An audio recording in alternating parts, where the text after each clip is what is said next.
2.4 centimetre 2.4 centimetre உயரமுள்ள ஒரு திண்ம உருளையின் விட்டம் கொடுத்துருக்காங்க. நல்லா ஞாபகம் வச்சுக்கணும். விட்டம் கொடுத்துருக்காங்களா, ரேடியஸ் கொடுத்துருக்காங்களா? விட்டம் 1.4 சென்டிமீட்டர். அந்த உருளைக்கு உள்ளால் ஒரு கூம்பு படம் இருக்குது பார்த்தீங்களா? அதே ஆரமுள்ள கூம்பு வடிவ குழிவு ஒன்று தோண்டி எடுத்துடுறாங்க, எம்டி பண்ணுறாங்க. ஓகேவா? ஒரு உருளையை எடுத்து, மர உருளைன்னு வச்சுக்கோங்க, அந்த உருளைக்கு நடுவில் இந்த மாதிரி ஒரு குழிவு ஏற்படுத்துகிறாங்க. அது கூம்பு வடிவத்தில் இருக்குது. ஸோ மீதி இருக்கக்கூடிய அந்த திண்மம் கடைசியாக உங்களுக்கு ஒரு ஷேப்பு கிடைக்குது. அந்த திண்மத்தினுடைய புறப்பரப்பு, ஓகேவா? திண்மத்தினுடைய ரிமைனிங் டோட்டல் சர்ஃபேஸ் ஏரியா கேட்டிருக்கிறாங்க. Find the total surface area of the remaining solid. அப்போ மொத்த புறப்பரப்பு கேட்டிருக்காங்க. டோட்டல் சர்ஃபேஸ் ஏரியா கண்டுபிடிக்கணும். இந்த டயக்ராம்லேருந்து உங்களுக்கு டோட்டல் சர்ஃபேஸ் ஏரியா கண்டுபிடிக்க சொன்னால் எந்தெந்த பகுதிகள்லாம் இருக்குதுன்னு பார்க்கணும். ஓகேவா? என்னென்ன சர்ஃபேஸ்லாம் இருக்கும் அப்படின்னு பாருங்கள். எந்தெந்த பரப்புகள்லாம் உங்கள் கற்பனைக்கு இது தெரிகிறதுன்னு பாருங்கள். ஒரு உருளை இருக்குது, உருளையை சுற்றி ஒரு பரப்பு இருக்கும், வளைபரப்பு. ஓகேவா? அப்போ சிஎஸ்ஐ ஆஃப் என்னது இருக்குது? சிலிண்டர் ஒன்று இருக்குது.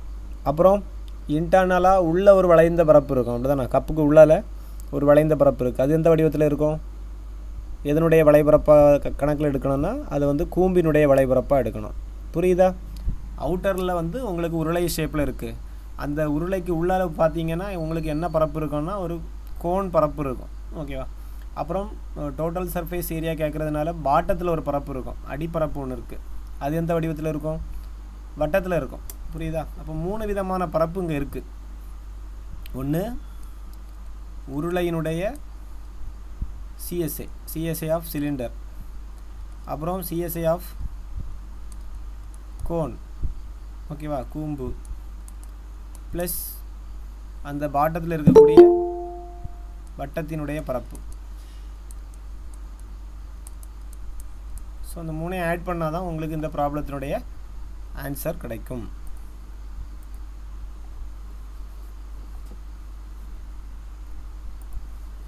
ஸோ இந்த ப்ராப்ளத்துக்கு 3 விதமான பரப்பை நீங்கள் கண்டுபிடிச்சி கூட்டினா உங்களுக்கு மொத்த புறப்பரப்பளவு கிடைக்கும். So TSI equal to CSI of உருளைக்கு என்ன வரும்? சிலிண்டருக்கு 2πr ஹைச். ஓகேவா? உருளையினுடைய சிஎஸ்ஐ ஃபார்முலா என்னது? 2πr H. கூம்பினுடைய வளைந்த பரப்புக்கு ஃபார்முலா πr/L. வட்டத்தினுடைய பரப்பளவுக்கு formula area of circle πr². சரி, அந்த 3 ஷேப்பும் இந்த படத்தில் இருக்குது. ஸோ உங்களுக்கு உருளைக்கு பொறுத்த வரைக்கும் உங்களுக்கு என்னெல்லாம் கிடச்சிருக்குன்னு பார்த்தீங்கன்னா 2 π 22/7 போட்டுக்கிடுங்க. ரேடியஸ், விட்டம் கொடுத்துருக்கு. உங்களுக்கு என்ன கொடுத்துருக்கு? விட்டம் கொடுத்துருக்கு. விட்டத்தில் பாதி தான் ரேடியஸ். ஸோ r = இங்கே இதில் பாதி என்ன கிடைக்கும்? 0.7. ஹைச் எவ்வளவு? 2.4. ஸோ முடிஞ்சு. அடுத்தது பை. நீங்கள் பையை கடைசியாக வெளியே எடுத்து கூட என்ன செஞ்சுக்கலாம்? சால்வ் பண்ணிக்கலாம். ஒவ்வொரு தடவை சப்ஸ்டிட் பண்ணிகிட்ருக்கேன்னா கூட அவசியம் இல்லை. ஸோ நான் என்ன பண்ணுறேன்னா கடைசியாக பண்ணிக்கலாம். இல்லைனா நீங்கள் தனித்தனியாக பண்ணுங்க, ஒன்றும் பிரச்சனை இல்லை. சிலது ஈஸியாக கட் ஆகும். நீங்கள் உங்கள் விருப்பம் போல் சால்வ் பண்ணிக்கிடுங்க. ரைட். அடுத்தது பைக்கு மதிப்பு π 22/7 போட்டுக்கலாம். ஆருக்கு ரேடியஸ் அதே ரேடியஸ் தான் வரும் இந்த கோனுக்கு, 0.7. ஸோ 0.7 இன்டு எல் தெரியாது. ஓகேவா? இங்கே எல் தெரியாது. அப்போ நீங்கள் எல் கண்டுபிடிக்க நான் உங்களுக்கு சொல்லி வந்திருக்கிறேன். எது அப்ளை பண்ணணும்? பித்தாகரஸ் ரூல் அப்ளை பண்ணி எல்லுக்கு ஃபார்முலா √h² + r². இதை கண்டுபிடிச்சி தான் நீங்கள் இதில் போடணும். அப்போ √h² 2.4 squared plus r² 0.7 so இதே மாதிரி நேற்றுக்கு லாஸ்ட் கிளாஸில் ஒரு ப்ராப்ளம் பார்த்தோம், ஞாபகம் இருக்கா? 2.4னா 500 எவ்வளோ வரும்? 24னா 24 × 24 என்ன வந்துச்சு? 576 சார். 576 அப்படிதானா? ஓகே. அப்போ இங்கே 2.4 into 2.4 2 டிஜிட் தள்ளி புள்ளி வைக்கணும்.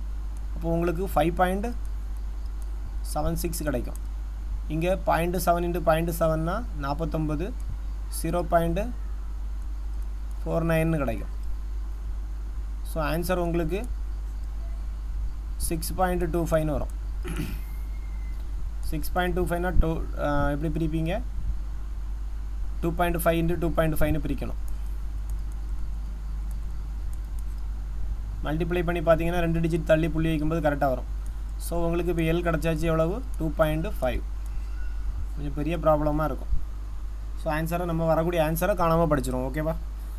இப்போதைக்கு நீங்கள் இதில் சப்ஸ்டியூட் பண்ணிக்கலாமா? 2.5 ப்ளஸ் வட்டத்தினுடைய பரப்பளவு பைக்கு 22/7, ரேடியஸ் 0.7 into 0.7. ஸோ இவ்வளவும் சால்வ் பண்ணிங்கன்னா உங்களுக்கு ஒரு ஆன்சர் கிடைக்கும்.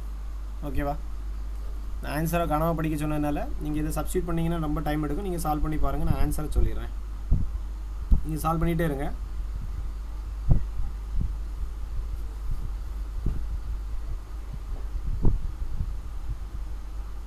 ஸோ 2 into எதை வெளியே எடுக்கலாம்னா 22/7 வெளியே எடுத்துருங்க.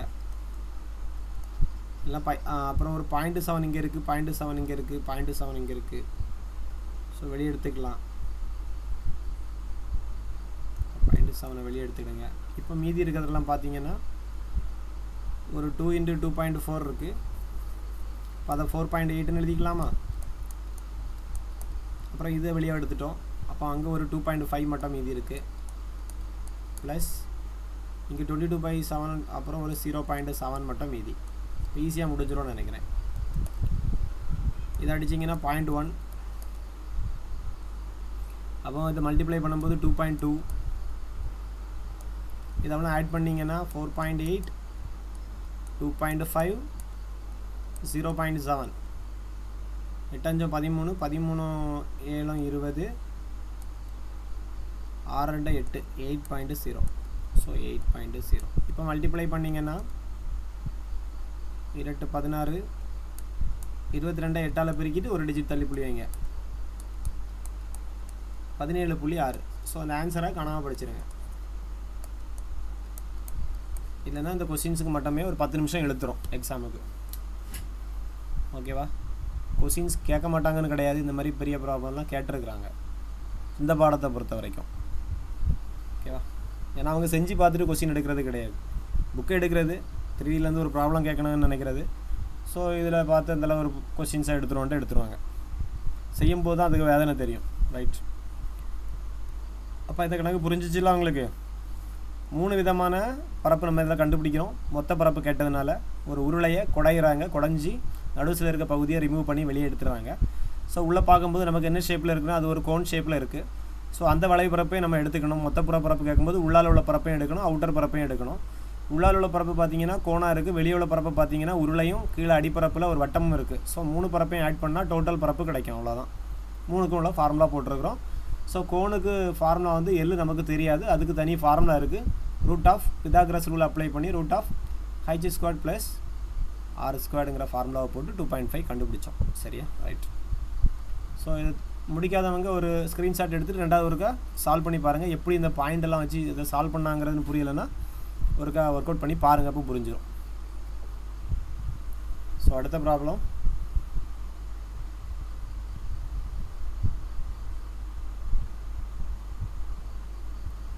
அப்போ அடுத்தது ஒரு கோளத்தின் புறப்பரப்பு.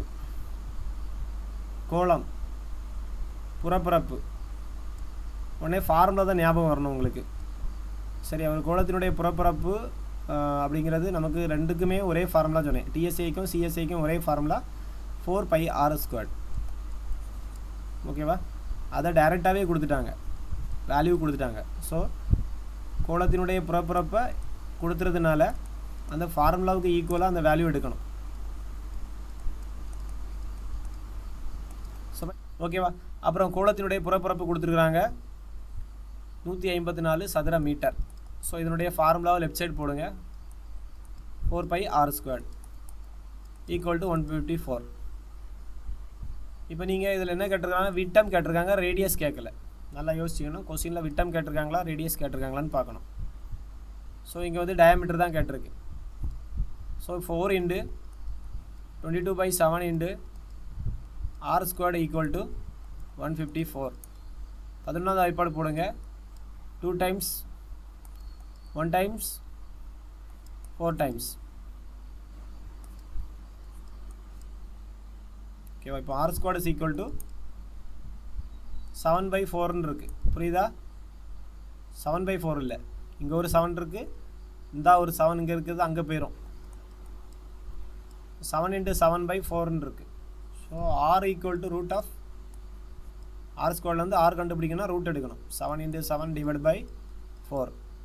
2 7க்கு ஒரு 7 வெளியே வந்துடும். 4க்கு ரூட் எடுத்திங்கன்னா 2 வெளியே வந்துடும். ஸோ 3.5. ஸோ அப்படி இருக்கட்டும். 7/2 நம்ம கண்டுபிடிக்க வேண்டியது டயாமீட்டர். டயாமீட்டர்னா 2 times of radius. So 2 times of ரேடியஸுங்கிறது 7/2. ஆன்சர் 7. ஓகேவா? 3.5 கொடுத்துருக்காங்க பார்த்தீங்களா? நம்ம வந்தோடனே ஆன்சர் 3.5 கண்டுபிடிச்சிங்கன்னா இதை போட்டுருவீங்க உடனே. அந்த மாதிரி பண்ணிடக்கூடாது. கொஸ்டின்ஸை நல்லா உன்னிப்பாக கவனிக்கலாம். ரேடியஸ் கேட்டிருக்காங்களா, டயாமீட்டர் கேட்டிருக்காங்களா? ஓகே, 7 cm கிடச்சி தானே? ஸோ இந்த கணக்கு கூட நீங்கள் ஓகே இந்த கணக்கு கூட நீங்கள் ஆன்சரை படித்து வச்சுருங்க. ஓகே, அடுத்தது போயிடலாம்.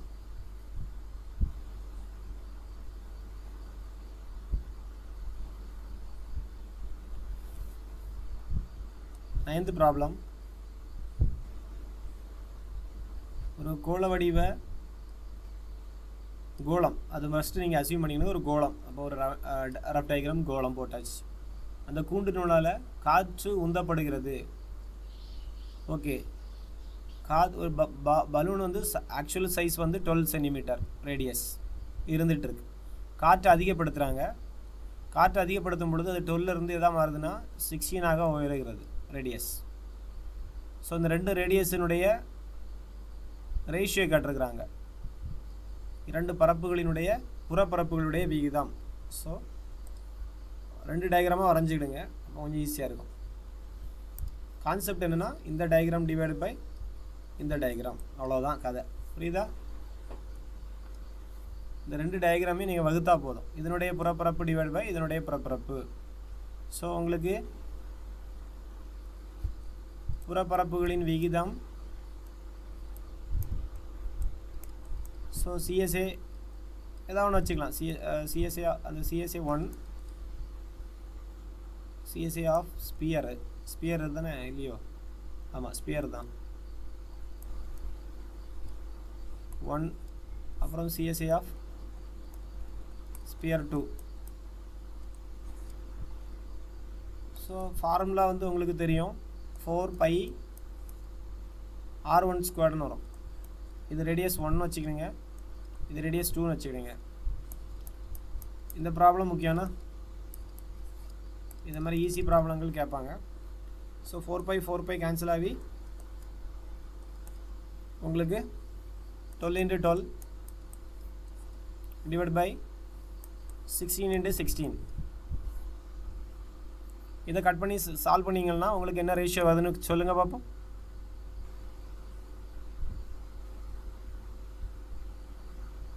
ஏரியா 1 ஏரியா 2 கேட்டிருக்கு. ஓகேவா? அண்டர்ஸ்டாண்ட் பண்ணிங்களா? ஆன்சர் என்ன வரும்? 9:16. கரெக்டு தானா? அரைக்கோளம். ஓகே, அடிப்பரப்பு. இந்த பேஸ் ஏரியா ஆஃப் ஹெமிஸ்பியரிக்கல் சாலிட் வந்து என்ன கொடுத்துருக்குறாங்கன்னா 1386 ஸ்கொயர் மீட்டர் எண்ணில் அதன் மொத்த புறப்பரப்பு கேட்டிருக்கிறாங்க. அடிப்பரப்புனா என்ன வரும்? வட்டத்தினுடைய பரப்பு கொடுத்துருக்காங்க. புரியுதா?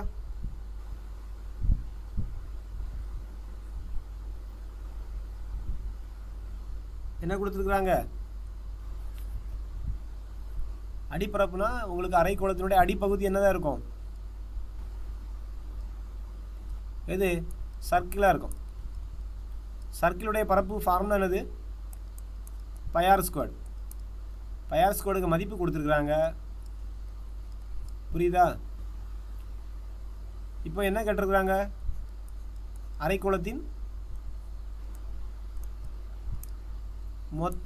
மொத்த புறப்பரப்பு. ஃபார்முலா என்னது?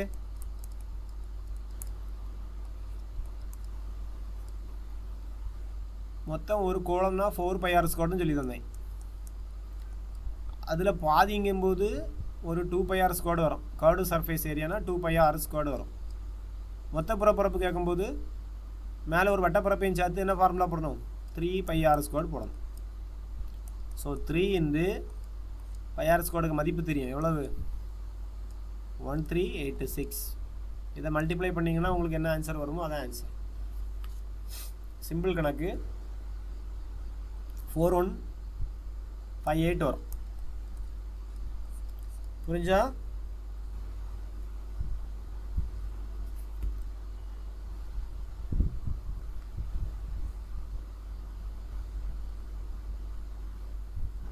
சார் அரைக்கோளத்தின் மொத்த பரப்பு 2πr² தானே சார்? 3 போட்டிருக்கீங்க.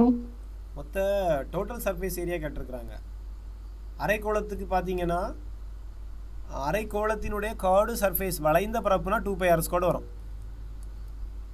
அது இந்த பகுதி மட்டும், இந்த தொப்பி மாதிரி இருக்குல்ல வளைஞ்ச பகுதிக்கு 2πr² வரும். மொத்த பரப்புங்கிறது அடிப்பரப்பையும் சேர்க்கணும். அடிப்பரப்பு பார்த்தீங்கன்னா ஒரு சர்க்கிளுடைய பரப்பு வந்து πr². மொத்த பரப்பரப்புங்கிறது டோட்டல் சர்ஃபேஸ் ஏரியா. டோட்டலுங்கிறது இது ரெண்டையும் ஆட் பண்ணணும். அப்போ தான் டோட்டல் சர்ஃபேஸ் ஏரியா கிடைக்கும். எல்லா பரப்பையும் ஆட் பண்ணணும். டோட்டல்னால் வளைபரப்புக்கு 2πr², பாட்டத்தில் இருக்கக்கூடியதுக்கு πr², ரெண்டையும் ஆட் பண்ணிங்கன்னா 3πr². புரியுதா? Yes sir. ஓகே. இப்போ நீங்கள் மல்டிப்ளை பண்ணிங்கன்னா 4158 கிடைக்கும். சரி, என்ன ஒரு ப்ராப்ளம் பார்ப்போம் இன்றைக்கி. ரொம்ப ஒன்றும் விரட்டலை, நார்மலாக போட்டு பார்த்துட்டு கொஞ்சம் நம்ம ஹிஸ்ட்ரி பார்த்து ஆகணும். சரி, இதை பாருங்கள். ஒரு உள்ளீடற்ற அரைக்கோளம், ஒரு பாத்திரம். ஸோ அதுக்கு ஒரு திக்னஸ் இருக்குது.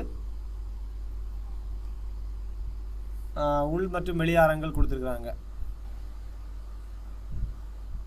ஸோ அந்த மாதிரி இருக்குன்னு வச்சுக்கோங்க. நான் சிம்பிளாக வரைஞ்சிருக்கிறேன். உள் ஆரம் பார்த்தீங்கன்னா எவ்வளோ கொடுத்துருக்குன்னா 3, வெளி ஆரம் வந்து பார்த்தீங்கன்னா 5. ஸோ கேபிட்டல் ஆருக்கு 5, ஸ்மால் ஆருக்கு 3. டிஃப்ரென்ஸ் பார்த்தீங்கன்னா வித்தியாசம் விட்த்து. பாத்திரத்தினுடைய திக்னஸ் ரெண்டையும் மைனஸ் பண்ணால் கிடைக்குன்னு சொல்லியிருக்கிறேன். அந்த பாத்திரத்தினுடைய வண்ணம் எவ்வளோ இருக்குன்னா திக்னஸ் 2. ஸோ இவ்வளோ நம்ம கொடுத்துருந்த பாயிண்ட்லேருந்து கண்டுபிடிச்சிட்டோம். அப்புறம் என்ன கேட்டிருக்கிறாங்கன்னா மொத்த புறப்பரப்பு மற்றும் வளைபரப்பு ரெண்டுமே கேட்டிருக்கிறாங்க. டோட்டல் சர்ஃபேஸ் ஏரியா ப்ளஸ் வளைபரப்பு. இந்த பாத்திரத்துக்கு எத்தனை வளைந்த பரப்பு இருக்குது சொல்லுங்கள்? 2 இடம் இருக்கும். உள்பகுதியில் ஒரு வளைந்த பரப்பு இருக்கும், பாத்திரத்துக்கு வெளிப்பகுதியிலையும் ஒரு வளைந்த பரப்பு இருக்கும். கரெக்டு தானே?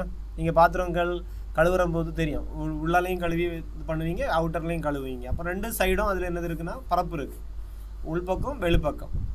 மொத்த புறப்பரப்புனா அந்த விளிம்பு பகுதியை நீங்கள் என்ன செய்வீங்க? மேல் பகுதியில் இருக்கக்கூடிய விளிம்பு பகுதியும் க்ளீன் பண்ணுவீங்க. அதுக்கு ஒரு திக்னஸ் இருக்குது, அதுக்கு ஒரு சின்ன பரப்பு வரும். அப்போ மொத்த பரப்புங்கும்போது 2 வளைபரப்பு கூடால டாப் அந்த ஒரு சின்ன பகுதியையும் நம்ம என்ன செய்வோம்? அந்த மூடி பொருந்தக்கூடிய பகுதியையும் சேர்த்து கூட்டினா தான் மொத்த புறப்பரப்பு கிடைக்கும். அப்போ ஃபஸ்ட்டு நம்ம வளைபரப்பை கண்டுபிடிப்போம். அப்புறம் வந்து அது கூட அந்த டாப்பில் இருக்கக்கூடிய சின்ன பரப்பை கண்டுபிடிச்சி அது கூட ஆட் பண்ணால் ஆன்சர் வந்துடும். ஓகேவா? ஸோ வளைபரப்பு கண்டுபிடிக்கிறதுக்கு ஃபார்முலா 2πr². கரெக்டாக? அப்படி எத்தனை 2πr² வரும்? அவுட்டரில் 1, உள்ள 1. ஸோ நான் ஃபஸ்ட்டு வந்து வளைபரப்பு கண்டுபிடிக்க போகிறேன். 2π capital R², 2π small r². So 2πயை வெளியே எடுத்துட்டேன். r² + r². வேல்யூ போட்டிங்கன்னா ஆன்சர் வரும். 2 × 22/7. r² 25 ப்ளஸ் இந்த r² 9. ஸோ 2 × 22/7, 25 9 34. ஸோ இது வந்து பாயிண்டில் வருது. ஸோ ரெண்டாவது உள்ள ஆன்சர் கண்டுபிடிக்க வேண்டியதே இல்லை. ஏன்னா ஃபஸ்ட் ஆப்ஷனில் இருக்கக்கூடிய எல்லா ஆன்சருமே டிஃப்ரெண்ட்டாக இருக்குது. ஸோ உங்களுக்கு கரெக்டான ஒரு ஆன்சர் கிடச்சின்னா அந்த டிக்கை எடுத்துடலாம். ரெண்டாவது உள்ளது நீங்கள் மொத்த புறப்பரப்பு கண்டுபிடிக்க வேண்டிய அவசியம் இல்லை. ஸோ இதை மட்டும் நீங்கள் கண்டுபிடிக்கணும். அப்போ என்ன பண்ணலாம்? 22 44, 44ஐயும் 34ஐயும் பெருக்கி 7ஆல் டிவைட் பண்ணணும். இல்லைன்னா 3.14 போட்டுட்டு என்ன பண்ணிட்டா போதும், 2ஆல் பெருக்கி 34ஆல் பெருக்கிட்டா போதும், ஈஸியாக ஆன்சர் வரும். ஓகேவா? இது என்ன போட்டால் கரெக்டாக வரும்னா 3.14 போட்டு சால்வ் பண்ணுங்கள். அப்போ ஈஸியாக இருக்கும்ல. 2 × 3.14 பெருக்கல் 34. அப்போ இங்கே ஒரு 68 314. புரிஞ்சா? இது ரெண்டையும் மல்டிப்ளை பண்ணால் 68. அப்புறம் 213.71 ஆப்ஷன் என்னது? ஃபர்ஸ்ட் ஆப்ஷன் வரும். ஃபர்ஸ்ட் ஆப்ஷன் வருது 213.71. ஓகேவா? ரெண்டாவது உள்ளது கேட்டாங்கன்னா நீங்கள் என்ன பண்ணணும்னா இந்த ஆன்சர் கூடால 213.71 கூடால நான் என்ன சொல்லி வந்திருக்கேன், ஒரு வட்டத்தில் இருந்து வட்டப்பரப்பு, ஒரு பெரிய வட்டம் இருக்குது பாத்திரத்தினுடைய வட்டப்பரப்பு, அதுக்குள்ளேருந்து ஒரு சின்ன வட்டத்தை வெட்டி எடுக்கிறாங்க. அப்படி வெட்டி எடுக்கிறதுனாலே நான் என்ன சொல்லியிருக்கேன், டிஃப்ரென்ஸ் ஃபார்முலா போடணும். ஒரு பெரிய பரப்பு அப்புறம் ஒரு சின்ன பரப்பு, வட்டத்தினுடைய பரப்பு ரெண்டையும் மைனஸ் பண்ணால் இந்த ஷேடட் ஏரியாவினுடைய பரப்பு கிடைக்கும். நடுசில் உள்ளதை ரிமூவ் பண்ணுறீங்க. புரியுதா? தோண்டி எடுத்துட்டீங்க, அப்போ தான் அது பாத்திரமாக மாறும். ஸோ நமக்கு தேவையில்லாத பகுதியை மைனஸில் கொண்டு வந்துடுவோம், கழிச்சிட்டோம். இது எங்களுக்கு வேண்டாம், இந்த ஷேடட் ஏரியா நமக்கு தேவையில்லை. ஓகேவா? ரைட். அப்போ இந்த பரப்பை கண்டுபிடிச்சி நீங்கள் இது கூட ஆட் பண்ணிங்கன்னா மொத்த பரப்பு கிடைக்கும். இப்போ கண்டுபிடிக்கணும். ஸோ நான் இதில் என்ன பண்ண போகிறேன்னா பையை வெளியே எடுத்து வைக்க போகிறேன். r²னா 25 மைனஸ் 9. ஸோ இது வந்து கழிச்சிங்கன்னா 22/7.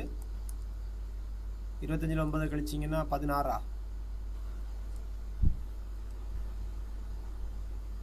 இப்போ 3.14 போட்டு பெருக்கிடுங்க, அதான் கரெக்டாக வரும்.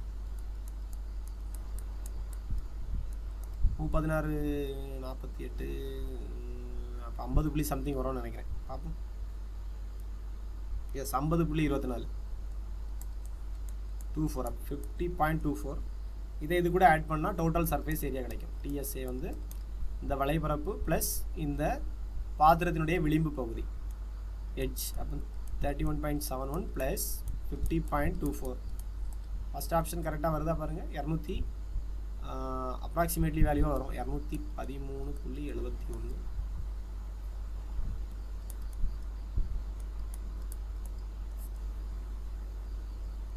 5 9 3 263.95 வருது.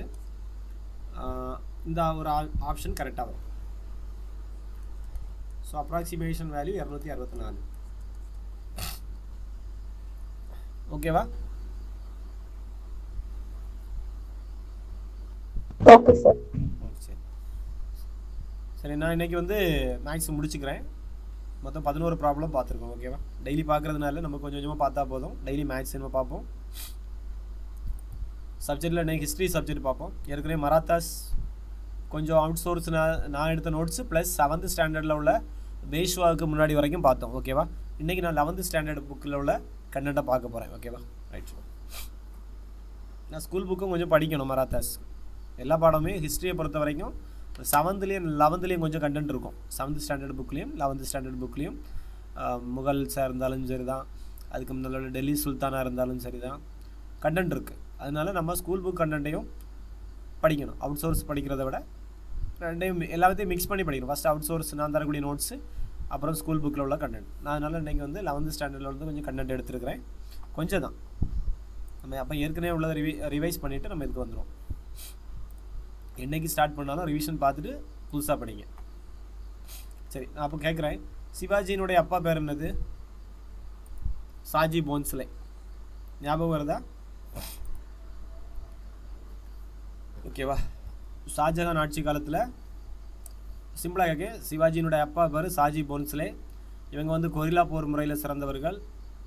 அப்புறம் 2 விதமான வரிகளை விதித்தார்கள் பார்த்தோம். சவுத்துங்கிறது 1/4 4. சரதேஷ் முகிங்கிறது 1/10ன்னு பார்த்தோம்.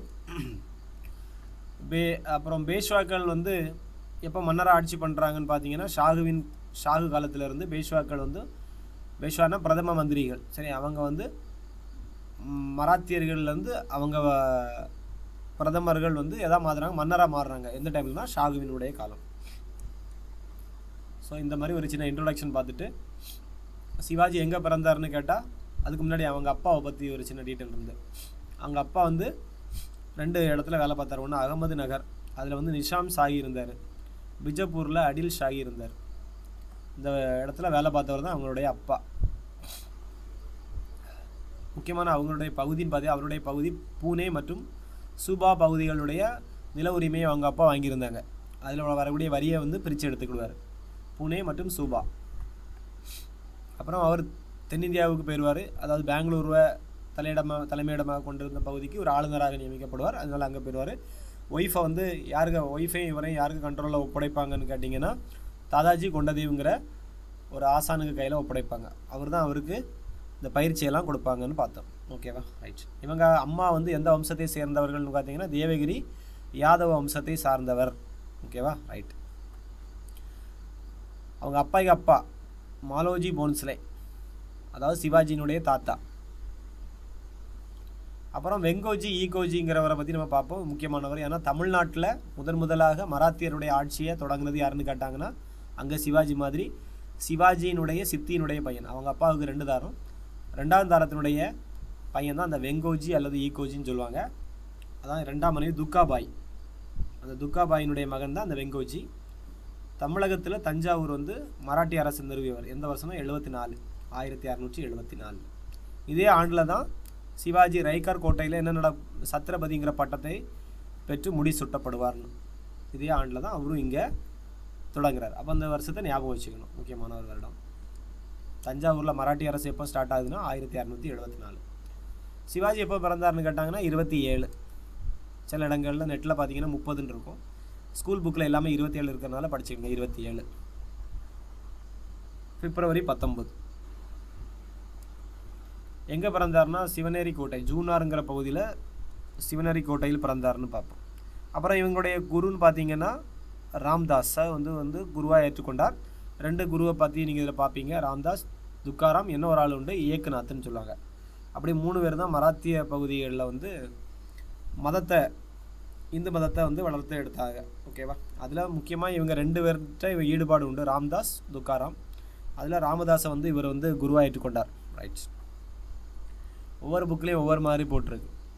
ஒரு புக்கில் 16வது வயதுன்னு போட்டிருக்கு, ஒரு புக்கில் ஒரு கண்டனில் 18வது வயதுன்னு போட்டிருக்கு, இன்னொன்றில் வந்து 19வது வயதுன்னு போட்டிருக்கு. ஓகேவா, ஸோ இந்த வயது நம்ம கன்ஃபார்ம் பண்ண வேண்டிய அவசியமே இல்லை. ஸ்கூல் புக்லேயும் தப்பாக தான் இருக்குது. 7ஆம் கிளாஸில் ஒரு வயசு போட்டிருக்கு, முதல் அட்டாக் எப்போ ஸ்டார்ட் பண்ணாருன்னு. 2 புக்லேயும் வித்தியாசமாக தான் இருக்குது. 11ல் வேறு மாதிரி போட்டிருக்கு. ஸோ எந்த ஆண்டில் எந்த கோட்டையை கைப்பற்றாருங்கிறத மட்டும் படிங்க. 1645 கோண்டுவானா, அன்றைக்கே பார்த்தோம். கோண்டுவானா பகுதியை கைப்பற்றுவார். 1646 அடுத்த வருஷம் தோர்னா கோட்டையை கைப்பற்றுவார் சிவாஜி. ஓகேவா, ரைட். அப்புறம் பிரதாப்கர் போர், அதில் தான் அப்சல் கானை வந்து கொல்லுவார். 1659. அப்புறம் ஜெய்ஸ்டகான் மீது ஒரு தாக்குதல் இருக்கும். ஜெய்ஸ்டகான் யாருன்னு கேட்டால் அவுரங்கசீப்பினுடைய மாமா. 63ல் விரட்டி அடிக்கப்பட்டார்னு வரும். அதுக்கு அடுத்த ஆண்டில் ஞாபகம் வைக்கணும், 64ல் ஒருக்கா சூரத் நகரை தாக்குவார்னு பாருங்கள், 70ல் ஒருக்கா சூரத் நகரை தாக்குவார். 64ல் தாக்கும் பொழுது இவர் கொஞ்சம் தோக்கக்கூடிய கண்டிஷன் ஆயிரும். யார்? சூரத் படையெடுப்பில் சிவாஜி தோக்கக்கூடிய கண்டிஷன் ஆயிடுவார். உடனே பேச்சுவார்த்தைக்கு போயிடுவார். அதுக்கு பேர் தான் என்னது புரந்தர் உடன்படிக்கைன்னு சொல்லுவாங்க.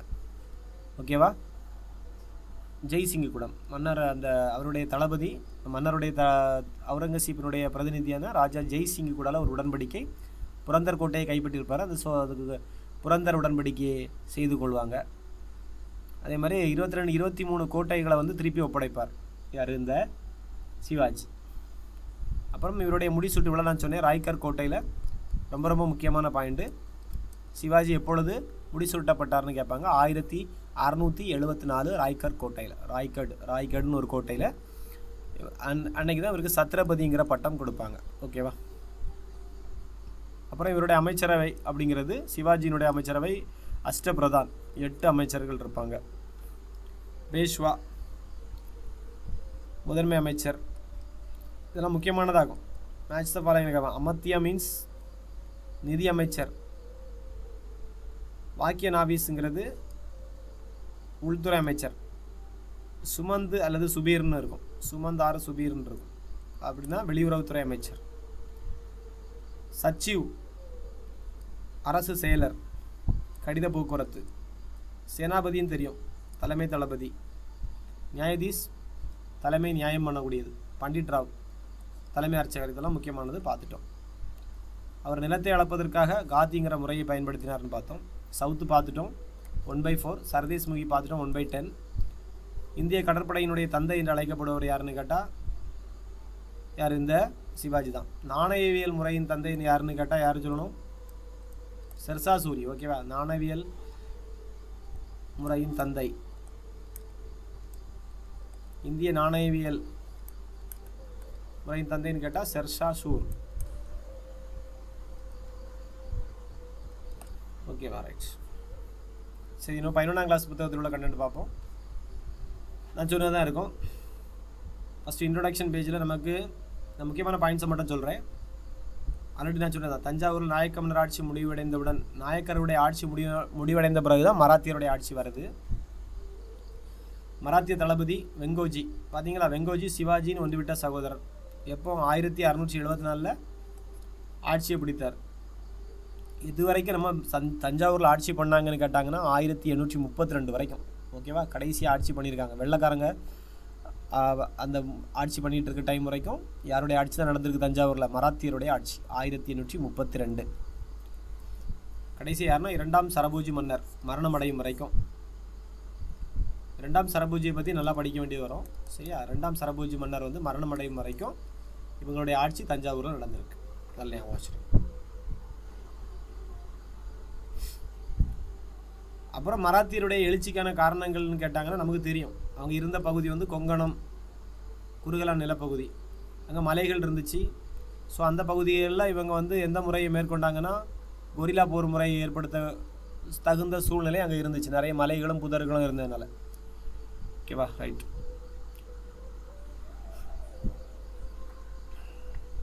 அப்போது ஃபஸ்ட்டு வந்து இந்த மராத்தியர் யாருடைய கண்ட்ரோலில் இருந்தாங்கன்னு கேட்டிங்கன்னா பாமினி சுல்தான்களுக்கு கீழே, அந்த சுல்தான்களுக்கு கீழே இருந்தாங்க. அதை மட்டும் தெரிஞ்சு வச்சுங்க. அவங்கள் கூட தான் இவங்க வந்து அந்த போர் வீரர்களாக பணியமர்த்தப்பட்டவர் தான் அந்த மராத்தியர்கள். சிவாஜி காலத்தில் இவங்க தனியாக பிரிஞ்சு சிவாஜி கண்ட்ரோலில் வராங்க. எங்கள் சுல்தான்கிட்டேருந்து வராங்க. பிஜப்பூர் சுல்தான்லாம் பார்த்தோம்ல, அவங்களாம் இவங்களுக்கு எதிரி. அவங்கள்ட்டேருந்து பிரிஞ்சு வராங்க. ரைட். சிவாஜிக்கு அப்புறம் வந்து என்ன நடக்க போகுதுன்னா, இந்த அகமது நகர், இந்த பிஜப்பூர் சுல்தான்கள்லாம், கோல்கொண்டா, பீடார்லாம் இதெல்லாம் வந்து சுல்தான்களுக்கு கீழே திரும்பியும் போயிடுச்சு. ஓகேவா? சிவாஜி இறந்த பிறகு சுல்தான்கள் கண்ட்ரோலில் திரும்பியும் எல்லாம் போயிட்டு, இது அகமது நகர், பிஜப்பூர், கோல்கொண்டா, பீடார் வேறு, பீரார் வேறு. சரியா? ரைட். இந்த பகுதிகளெல்லாம் திரும்பியும் அவங்க அந்தந்த சுல்தான்கள் கண்ட்ரோலில் போயிடுச்சு. அப்புறம் நம்ம இந்த கொரில்லா அட்டாக்கை பற்றி பார்த்தோம். இது வந்து மறைந்து இருந்து தாக்குவாங்க, இரவு நேரங்கள்லையும் தாக்குவாங்க. ஓகேவா? மின்னல் வேகத்தில் தாக்குவாங்க. அப்புறம் இந்த ஆள் யாருன்னு பார்த்தீங்கன்னா பக்தி இயக்கமும் அதன் தாக்கமும்.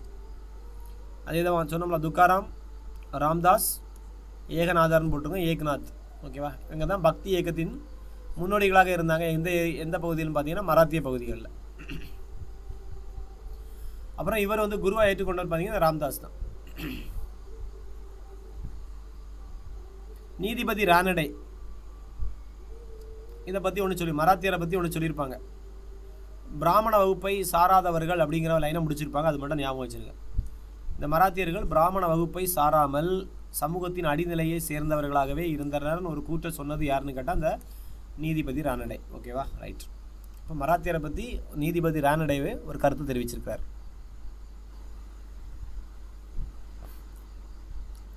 அப்புறம்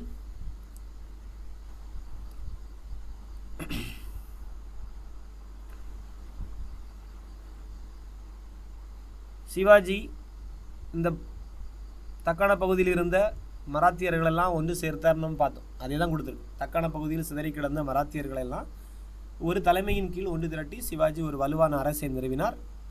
அந்த அரசுக்கு தலைமை நகரமாக எது இருந்துச்சுன்னு கேட்டால், சிவாஜிக்கு தலைநகர் எதாக இருந்துச்சுன்னா ராய்கட் கோட்டை. ராய்கரை தலைநகராக வச்சிருக்கிறார்.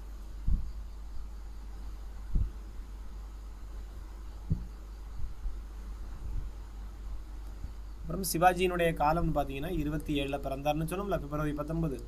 அப்புறம் 1680 வரைக்கும் இருந்திருக்கிறார்.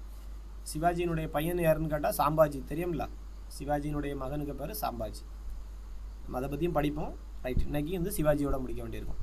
இன்னும் எத்தனை பேஜ் இருக்குன்னா, ஜூனார், நான் சொன்னோம்ல, ஜூனார் பகுதியில் சாஜி போன்ஸ்லே, இது 11th ஸ்டாண்டர்டில் கொடுக்குறது. சீஜா பாய்க்கும் இவர் மகனாக பிறந்தார்னு பார்த்தோம்.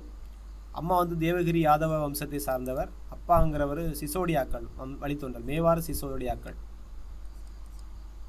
போன்ஸ்லே இருந்தார். போன்ஸ்லே இருக்க ஃபேமிலி வந்து சிசோடியா. அம்மா வந்து தேவகிரி யாதவர். அப்புறம் இவர் யாருக்கு கீழே வேலை பார்த்தாருங்கன்னு கேட்டால் மாலிக் ஆம்பர்கிட்டையும் வேலை பார்த்துக்கிறார். மாலிக் ஆம்பர் யாருன்னா ஒரு அபிசீனிய அடிமை, சுல்தான்களுக்கு கண்ட்ரோலில் இருந்திருப்பார். இந்த அகமது நகர், அகமது ஷா அவருடைய அபிசீனிய அமைச்சராகவும் முன்னாள் அடிமையாகவும் இருந்த மாலிக் ஆம்பருக்கு கீழே வேலை பார்த்தவர் தான் இந்த சாஜி போன்ஸ்லே. நம்ம ஏற்கனவே கண்டட்டில் அகமது நகரில் அகமது ஷாவுக்கு கிட்ட வேலை பார்த்தாருன்னு பார்த்தோம். அவர்களுடைய ஹெட் யாருன்னு பார்த்தீங்கன்னா மாலிக் ஆம்பர். மாலிக் ஆம்பர் யாருன்னா அபிசீனிய அமைச்சர். ஸோ மாலிக் ஆம்பர் இறந்து போன பிறகு இவர் வந்து அரசியலில் ஈடுபட்டு பிஜப்பூர் சுல்தானுக்கு கீழே போயிட்டார் அடுத்தது. ஏன்னா அகமது நகர் வந்து முகலாயர்களுக்கு கண்ட்ரோலில் போயிடுச்சு, அதனால இவருக்கு வேலை இல்லை. அப்புறம் பிஜப்பூர் சுல்தானுக்கு கீழே இவர் வேலை பார்க்குறாரு. அப்போ தான் இவர் பெங்களூர் போவார். ஓகேவா, ரைட்.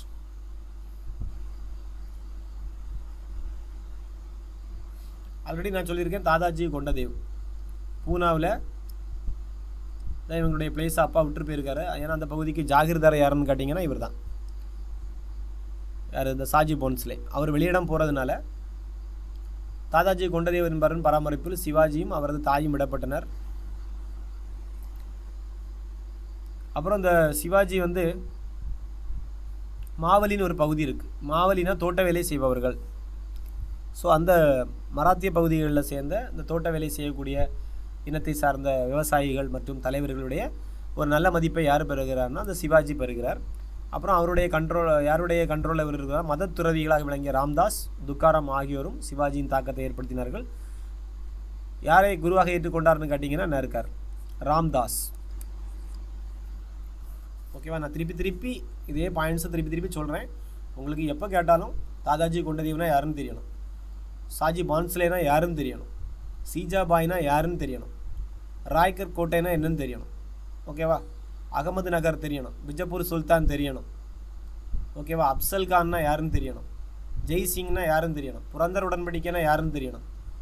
ஓகேவா, சூரத் நகரை 2 முறை கையாடல் அட்டாக் பண்ணார், 64, 70 தெரியணும். ஓகேவா, புரந்தர் உடன்படிக்கை எப்போ? இந்த சூரத் அட்டாக்கு அப்புறம். ஓகேவா, 65. சரியா, இந்த மாதிரி தெளிவாக இருக்கணும். அப்புறம் 70 உள்ள அட்டாக் தெரியணும். ஓகேவா, ரைட். வேறு தாதாஜி கொண்டதேவை பற்றி தெரியணும், எப்போ இறந்தாருன்னு தெரியணும். சரியா, அப்புறம் இந்த துறவிகள், இந்த ராம்தாஸ், ஏக்நாத், அப்புறம் இன்னொரு ஆள் யார்? துக்காராம். சரியா, இவங்கள பற்றி தெரியணும். பூனாவில் தான் இருந்தாங்க, ஜாகிர்தாராக இருந்தாங்க. இந்த விஷயங்கள்லாம் தெரியணும். ரைட். அப்புறம் ஈஸி தான். அப்போ எப்போ பிறந்தாருன்னு தெரியணும், 1627. எப்போ இறந்தாருன்னு கேட்டால் தெரியணும், 1680. ஓகேவா, சிவாஜியினுடைய பையன் யாருன்னு கேட்டால் தெரியணும், யார்? சாம்பாஜி. ஈகோஜி, வெங்கோஜினா யாருன்னு தெரியணும், துக்காபாய். அவருடைய 2வது ஒய்ஃப், சாஜி பான்ஸ்லேவுடைய 2வது ஒய்ஃப் துக்காபாயினுடைய பையன்தான் இந்த வெங்கோஜி, ஈகோஜி. எப்போ வந்து தஞ்சாவூரில் மராத்திய அரசு நிறுவனாங்கன்னு கேட்டால் தெரியணும், 1674. இந்த ராய்கர் கோட்டையில் எப்போ அவர் முடிசூட்டப்பட்டாரோ அதே ஆண்டு இங்கே இவர் வந்து தஞ்சாவூரை ஆட்சிக்குள்ளே எடுக்கிறார். யாருடைய ஆட்சியோட முடிவுனா 1832 ஏதோ ஒரு வருஷத்திலோட யார்? அந்த சரபோஜி, 2ஆம் சரபோஜி மன்னருடைய ஆட்சியோட மராத்த பேரரசு தமிழ்நாட்டில் முடியுது. ஓகேவா, ரைட். இப்படி நீங்கள் ஒரு எப்போ கேட்டாலும் சொல்ல தெரிஞ்சால் போதும், இதில் ஒரு மேட்டரே கிடையாது. ஓகேவா, ரைட். அப்புறம் வெற்றிகளை பாருங்கள். பார்த்தீங்களா, அங்கே 16ன்னு போட்டிருந்து இங்கே 19வது வயதுலன்னு போட்டிருக்கு. அது எப்போவுமே இருந்து போட்டு 46 தோரணா கோட்டை தான். 45 என்ன சொல்லி வந்தேன், அதுக்கு எப்பவும் தெரியணும். கோண்டுவானா பகுதியை கைப்பற்றினார். யார்கிட்ட கைப்பற்றிருக்காருன்னா தோர்னா கோட்டையை பிஜப்பூர் சுல்தான்கிட்ட இருந்து கைப்பற்றார். அதனால தான் கோவம் வரும் பிஜப்பூர் சுல்தானுக்கு. பாட்ஷா பட கதை வரும். அதுக்கு அடுத்த உடனே உடலை 5 மைல் அதுக்கிட்ட இருந்து ஒரு 5 கிலோமீட்டர் தொலைவில் இருந்த ராய்கர் கோட்டையும் கைப்பற்றார் வரிசையாக. அது இடிஞ்சு கிடந்ததெல்லாம் கெட்டி அது ஒரு தலைநகராக மாற்றுறாரு. 1647 தாதாஜி கொண்டதேவு மறைந்து போனார்னு இதில் போட்டிருக்கு. 49 மறைந்தாருன்னு சொல்லி இன்னொரு புத்தகத்தில் இருக்குது. ஸோ இதை வந்து நெட்டில் தேடி நீங்கள் கன்ஃபார்ம் பண்ணி வச்சிக்கணும். தாதாஜி கொண்டதேவு எப்போ இறந்து போனார்னு பார்க்க நினச்சா மறந்துட்டேன். ஸோ அந்த ஜாகிர் பதவியை யார் கொடுக்குறாங்கன்னா தாதாஜி கொண்டதேவுக்கு போகுது. ஏன்னா சிவாஜி சின்ன பையன். அப்புறம் கொஞ்ச நாள் கழித்து சிவாஜி கையில் வந்துட்டு அதே தொடர்ந்து எந்த பகுதியெல்லாம் இவர் கைப்பற்றியப்பட்ட பகுதிகள் இதெல்லாம்னு கேட்கலாம். பாராமதி, இந்தபுரம், இந்திரபுரம் சொல்லுவாங்க. இந்தபுரம், அப்புறம் புரந்தர், அதான் புரந்தர் கோட்டைன்னு சொல்லுவாங்க. அப்புறம் கொண்டானா, அப்படி கோட்டைகளும் அடுத்தடுத்து யாருடைய கண்ட்ரோலில் வருதுன்னா சிவாஜியினுடைய கண்ட்ரோலில் வருது. அப்புறம் அந்த பகுதியிலேருந்து கல்யாண் அப்படிங்கிற முக்கிய நகரையும் மராத்தியர் ஏற்கனவே கைப்பற்றி வச்சுருந்தாங்க. கல்யாண் பகுதி யாருக்கு கண்ட்ரோலில் இருக்குது? மராத்தியருக்கு கண்ட்ரோலில் இருக்குது. ஸோ இதெல்லாம் அவங்க கைப்பற்றப்பட்ட பகுதிகள். திருப்பி படித்து வைக்கணும். மேப்பில் குறித்து வச்சாலும் போதும். அப்புறம் பிஜப்பூர் சுல்தான் சொன்னோம்ல, பிஜப்பூர் சுல்தான் அவங்க அப்பாயை வந்து பாட்ஷா படத்தில் மாதிரி சிறை வச்சுருப்பான். சிறையில் அடைச்சி வச்சு இவன்ட்ட ஒரு கண்டிஷன் போட்டு வச்சுருப்பான். அவங்க அப்பா சிறையில் இருக்கிறதுனால சிவாஜி கொஞ்சம் அடக்கி வாசிப்பான். அப்புறம் ஒரு உடன்படிக்கை போட்டு ஒரு பேச்சுவார்த்தை நடத்துவாங்க. இவங்க அப்பாயை பிஜப்பூர் சுல்தான் தூக்கி வச்ச உடனே இவன் எதிரிக்கு எதிரி நண்பங்கிற மாதிரி முகலாயர் கூட சேர்ந்துக்கிடுவான். சரியா? முகலாய அரச பிரதிநிதி யாருன்னு கேட்பாங்க. தக்காணத்தினுடைய முகலாய அரச பிரதிநிதியாக அப்பொழுது யார் இருந்தார்னு சொல்லி கேட்பாங்க. இளவரசர் மூராத். அப்புறம் வந்து பேச்சுவார்த்தை நடத்தி நான் என்ன செய்வார்னா, நான் வந்து முகலாயர் படையில் சேர விரும்புகிறேன் அப்படிம்பார். அப்போ தான் பிஜப்பூரா போய் அடிக்க முடியுங்கிற ஒரு ஐடியாவில் இவர் என்ன பண்ணுறாருன்னா எதிரி கூட போய் ஒன்று சேர்றார். அப்போ முகலாயருடைய சேவையில் சேர விருப்பம் தெரிவித்து ஒரு கண்டிஷன் போட்டுறாங்க. 1649ஆம் ஆண்டு சில நிபந்தனைகள் படி பிஜப்பூர் சுல்தான் அவன் அப்பாயை விடுதலை செய்கிறான்.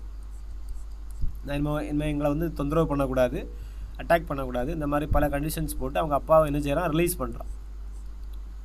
அப்புறம் அவங்க அப்பா இறந்து போகிறது வரைக்கும் அமைதியாக தான் இருப்பான். 49லேருந்து 55 வரைக்கும் பிஜப்பூரை அட்டாக் பண்ணவே மாட்டான். அப்போ வந்து இந்த அரசாங்கத்தை டெவலப் பண்ணுறக்கூடிய ஐடியாக்களில் இருப்பான். ஓகே, அந்த வருஷத்தெல்லாம் கிளியராக நோட் பண்ணி வைங்க. 56 அவங்க அப்பா 55 இறந்து போகிறாரு. 56லேருந்து தொடங்குறாரு அட்டாக்கு. ஃபஸ்ட்டு வந்து எங்கே போகிறாருன்னா சாதரா மாவட்டத்தில் ஜாவலிங்கிற பகுதியை கைப்பற்றார். ஜாவலிங்கிற பகுதியை ஜாலியாக கைப்பற்றினார் அப்படின்னு ஞாபகம் வச்சுருங்க. அப்புறம் பிரதாப்கர் கோட்டையை கட்டுறார். ஜாவலிக்கு அடுத்தது பிரதாப்கர் கோட்டை. அதுக்கு பக்கத்தில் 2 மைல் தொலைவில் ஒரு கோட்டையை வந்து இவர் கட்டுறார்.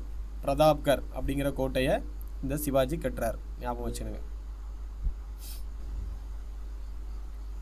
ஓகேவா? அப்போ நம்ம என்னெல்லாம் பார்த்துருக்கோம்னு பார்த்தீங்கன்னா, பிஜப்பூரை அவங்க அப்பா வந்து என்ன பண்ணுறாரு, சிவாஜியை வந்து அவங்க அப்பாயை சிறையில் அடைச்சி வைக்கிறாரு. உடனே இவர் என்ன பண்ணுறாருன்னா ஒரு முகலாய இளவரசரான மூராத்துடன் பேச்சுவார்த்தை நடத்தி முகலாயருடைய படைப்பிரிவிலே சேவையில் சேர விரும்பி நான் பிஜப்பூரா நீங்கள் அட்டாக் பண்ணுறதுக்கு நாங்கள் மன்சப்தாராக செயல்படுவேன்னு சொல்லுவார். 7ஆம் கிளாஸ் புத்தகத்தில் அப்படி இருக்குது. மன்சப்தார் மீன்ஸ் அவங்களுக்கு நான் படை உதவிகள் செய்வேன் அப்படிங்கிறத இதில் அவன் போகிறான். பிறகு பிஜப்பூர் சுல்தான் கூப்பிட்டு ஒரு கண்டிஷன் போட்டு அவங்க அப்பாயை வெளியேடுறான். அது வரைக்கும் அட்டாக் பண்ணாமல் 49லேருந்து 55 வரை வீட்டுக்குள்ளே இருந்த மாதிரி சிவாஜி இருக்கிறார். 56லேருந்து திரும்பி என்ன பண்ணுறாரு, அட்டாக்குக்கு போய் இறங்குறாரு. ஏன்னா அவங்க அப்பா இறந்து போயிடுவார். அப்போ கொடுத்த வாக்குறுதிகள்லாம் மீறி என்ன பண்ணுறாரு, திரும்பியும் பைய அவருடைய அட்டாக்கை தொடங்குறாரு. ஃபஸ்ட்டு வந்து சாதரா அப்படிங்கிற மாவட்டத்தில் போய் ஜாவலிங்கிற பகுதியை கைப்பற்றார். அடுத்த உடனே பிரதாப்கர் கோட்டையை கட்டுறார். ஓகேவா? ரைட். ஒரு 4-5 தடவை படித்தா தான் ஞாபகம் வரும். அடுத்தது உடனே நிற்கலை. எங்கள் அப்பாயா நீ கைது பண்ணி வச்சுருந்த வாரன்ட்டு எங்கே போகிறான், பிஜப்பூருக்கு எதிரான மோதலுக்கு திரும்பியும் போகிறான். அப்போ அந்த டைமில் தான் என்ன நடக்குதுன்னா பிஜப்பூருடைய முகமது அடில் ஷா இறந்து போயிடுறாரு. இந்த நவம்பர் மாதம் இறந்து போயிடுறாரு. அவருடைய பையன் 2ஆம் அடில் ஷா அடுத்து பொறுப்பேற்கிறான். ஒரு அடில் ஷா செத்த பிறகு அவருடைய 2வது அவருடைய பையன் அந்த பையனுக்கு பேர் வந்து 2ஆம் அடில் ஷா. 57 பீடார், கல்யாணி, புரந்தர் ஆகியவற்றை அவுரங்கசீப் வந்து கைப்பற்றாரு. இதே அடுத்து அவ அப்பா இறந்து போன தைரியத்தில் என்ன பண்ணுறாரு, அவுரங்கசீப் உள்ள ஜாடி வராரு. அப்பாடா இப்போ தான் தவப்பன் செத்து போயிட்டான், இன்னும் பையன் 18 வயசு தான் ஆச்சு, நம்ம என்ன செஞ்சுருவோம், அவருக்கு பகுதிகள் பீடார், கல்யாணி, புரந்தர் இந்த இதெல்லாம் அவுரங்கசீப் வந்து கைப்பற்றி எடுத்துட்டான். உடனே பிஜப்பூர் சுல்தானும் சிவாஜியும் அவுரங்கசீப் எல்லாரும் சேர்ந்து என்ன பண்ணுறாங்க, சமரசம் நடக்குது. இந்த பகுதிகளை கைப்பற்றினால நீ கொஞ்சம் எடுத்துக்க, நான் கொஞ்சம் எடுத்துக்கிறேங்க மாதிரி ஒரு சமரசத்து நிலைக்கு தள்ளப்படுறாங்க. அந்த நேரம் பார்த்து ஷாஜகான் அவுரங்கசீப்பினுடைய அப்பாய்க்கு நோய்வாய்ப்படுறாரு. இவர் டெல்லிக்கு போக வேண்டிய இது வருது. அடுத்து டெல்லியில் பிரச்சனை வருது. டெல்லி தலைநகரம் யாருக்கு, அண்ணன் தம்பிகளுக்குள்ளே சண்டை வரும். அதனால இவர் நேரம் எங்கே ஓடுறாருன்னா அவுரங்கசீப் அங்கே போயிடுவார். இந்த டைமை யார் யூஸ் பண்ணுவாங்கன்னா சிவாஜி அழகாக யூஸ் பண்ணிவிட்டு என்ன பண்ணுவாங்கன்னா வடக்கு கொங்கணம் மீது போர் தொடுத்து கல்யாண், பிவாண்டி, மாகுலி அந்த கோட்டைகளெல்லாம் கைப்பற்றி எடுத்துருவோம். சரியா? அப்போ கதை புரிஞ்சா ஒரு தடவை படித்தா பிடிக்காது, 2 தடவை பிடிக்கணும். 56 வந்து பிஜப்பூரில் உள்ள அடில் ஷா இறந்து போகிறாரு. அவருடைய பையன் 2ஆம் அடில் ஷா பொறுப்பாக இருக்கிறான். இதை யூஸ் பண்ண அவுரங்கசீப் வந்து எதை பகுதியெல்லாம் தூக்கிட்டு போகிறான், கல்யாணி, புரந்தர், பீடார் இந்த பகுதிகளை கைப்பற்றான். ஒரு சமரச உடன்படிக்கை ஏற்படுது. அந்த டைம்லேயே ஷாஜகானுக்கு நோய்வாய்ப்படுறதுனால இவர் டெல்லியை நோக்கி போகிறாரு. இதை சிவாஜி பயன்படுத்தி என்ன பண்ணுறான், வடக்கு கொங்கணம் மீது போர் தொடுத்து கல்யாண், பிவாண்டி, மாகுலி கோட்டைகளை கைப்பற்றான். இந்த சிவாஜியும் அப்சல் கானும் மட்டும் நான் சொல்லியிருந்தோம்ல. அப்சல் கான் யார், அப்சல் கான் பிஜப்பூர் சுல்தான் அனுப்பின ஆள். இவன் என்ன சொல்லுவான் தெரியுமா, ஒரு லைன், மலையில் ஒளிந்து கொண்டிருக்கக்கூடிய எலியை சங்கிலியில் கட்டி இழுத்து கொண்டு வருவதாக ஒரு சூளுரை சொல்லுவான். அந்த எலி யாருன்னு பார்த்தீங்கன்னா சிவாஜி அப்படி கிண்டல் பண்ணியிருப்பான் இந்த அப்சல் கான். அப்சல் கான் அசால்ட்டாக அடிச்சுலாம் நினைப்பான். ஆனால் அப்சல் கானை புலிநகத்தை வச்சு கொன்றுவார். சரியா? யார், சிவாஜி கொன்றுவார். 1659 நடக்கும். சரி, அதுக்கு அடுத்தது தெற்கு கொங்கணம். வடக்கு கொங்கணத்தை கைப்பற்றியாச்சு. அடுத்து எங்கே போகிறாங்கன்னா தெற்கு கொங்கணத்தில் உள்ள கோல்ஹாப்பூர், பன்ஹாலா கோட்டை கைப்பற்றுது. சரியா? தெற்கு பகுதியை கைப்பற்றுது, பன்ஹாலா கோட்டையை கைப்பற்றுறாங்க. கோல்ஹாப்பூர் மாவட்டங்களை தாக்கிய மராத்திய படைகள் பன்ஹாலா கோட்டையை கைப்பற்றுகிறது. அப்புறம் பிஜப்பூர் சுல்தான் தாமே இந்த படைகளுக்கு தலைமை தாங்கினார். ஓராண்டு காலம் அந்த போர் நடக்குது. இந்த கதையெல்லாம் படிச்சுடுங்க. அப்புறம் லாஸ்ட் பேஜ் வந்துட்டோமா, என்ன 2 பேஜா? ரைட். அடுத்தது சிவாஜி ஒரு ஆள் அனுப்புவான். அப்சல் கான் போயாச்சு. அடுத்த நாள் வராரு அட்டாக் பண்ணுறதுக்கு ஜெயிஸ்டகான். இவர் அனுப்புறது யாருன்னு பார்த்தீங்கன்னா அவுரங்கசீப். அவுரங்கசீப்பினுடைய மாமனார் பேர் தான் ஜெயிஸ்டகான். 1660 நியமிப்பார். 63 அடித்து விரட்டிடுவான் சிவாஜி. ஒரு 400 படை வீரர்களுடன் ஒரு திருமண குழு போல் வேஷம் போட்டுட்டு ஜெயிஸ்டகானுங்க வீட்டை சூறையாடிடுவானுங்க. இதை பார்த்துட்டு இருந்த அவுரங்கசீப் என்ன பண்ணுவார்னா, மாமா நீங்கள் இங்கே வந்துருங்கன்னு சொல்லி கூப்பிட்டுருவான். 63 டிசம்பர் கடைசியில். இந்த கோபத்தில் 64 என்ன பண்ணுவான்னா சூரத் நகரை போய், நம்ம தெரியும்ல ஆல்ரெடி படித்தோம்ல, சூரத் நகரை சிவாஜி சூறையாடுவார் 64. அப்புறம் 65 புரந்தர் கோட்டையும் தாக்கிடுவான். அந்தால தான் உடன்படிக்கை போடுவாங்க. அந்த புரந்தர் கோட்டையை சுற்றி வளைத்து இருப்பாங்க. ஆனால் சிவாஜியினுடைய படை வந்து அதில் தோல்வியை தரக்கூடிய நேரத்தில் போயிடும். உடனே சிவாஜி பேச்சுவார்த்தைக்குள்ளே போயிடுவோம். 1665 ஜூன் 11 தான் என்ன உடன்படிக்கை நடக்கும். நான் சொன்னேன் 665னா உங்களுக்கு என்ன உடன்படிக்கை ஞாபகம் வரணும், புரந்தர் உடன்படிக்கை. சரியா? புரந்தர் உடன்படிக்கை. இந்த 11 பார்த்தா பூ மாதிரி இருக்கா அப்படின்னு 11 ஞாபகம் வச்சுக்கணும். ஜூன் 11. அதில் வந்து சிவாஜி நீ கைப்பற்றிய கோட்டைகள் நீ வச்சுக்க, ஆனால் எங்களுக்கு ஒரு 23 கோட்டைகளை திருப்பி தந்துங்கன்னு சொல்லி நம்ம அங்கே படித்தோம். அதே மாதிரி மன்சப்தாராக செயல்பட்டு பிஜப்பூரை கைப்பற்ற முகலாயருக்கு உதவ ஒத்துக்கொள்ள வேண்டும். இது 2 கண்டிஷன். மன்சப்தாராக செயல்பட்டு பிஜப்பூரும் முகலாயரும் எதிரி. ஸோ பிஜப்பூரை கைப்பற்றதுக்கு நான் உதவி பண்ணுவேங்கிற மாதிரி இவர் வந்து புரந்தர் உடன்படிக்கையில் கையெழுத்து போடுறாரு. லாஸ்ட் பேஜ் முடிஞ்சு. இவ்வளோதான். ஓகே, இன்னைக்கு இவ்வளோதான்ப்பா. ஸோ என்ன ஒருக்கா நீங்கள் அதை ரீட் பண்ணிங்கன்னா உங்களுக்கு கதை நல்லா புரியும். So 7th standard 11th standard book எடுத்து ஓரளவு படிச்சுட்டு நான் அந்த பாயிண்ட்ஸும் ஃபஸ்ட்டில் உள்ள பாயிண்ட்டும் படிச்சிங்கன்னா இப்போ சிவாஜி வரைக்கும் உள்ள ஸ்டோரி உங்களுக்கு கிளியராக இருக்கும். ஓகேப்பா, நான் இன்றைக்கி கிளாஸ் முடிச்சுக்கிறேன். ரொம்ப நேரம் இன்றைக்கி உங்களை இழுத்துட்டு வச்சு மணி 11:20 ஆகிடுச்சு. 10:20 தானே, 10:20. ஓகேப்பா, நாளைக்கு கண்டிப்பாக கிளாஸ் இருக்கும். கிளாஸ் அட்டன் பண்ணுங்கண்ணா. ஓகேப்பா, இன்றைக்கி கிளாஸ் முடிச்சிடுறேன். பாய். Thank you sir. தேங்க்யூ.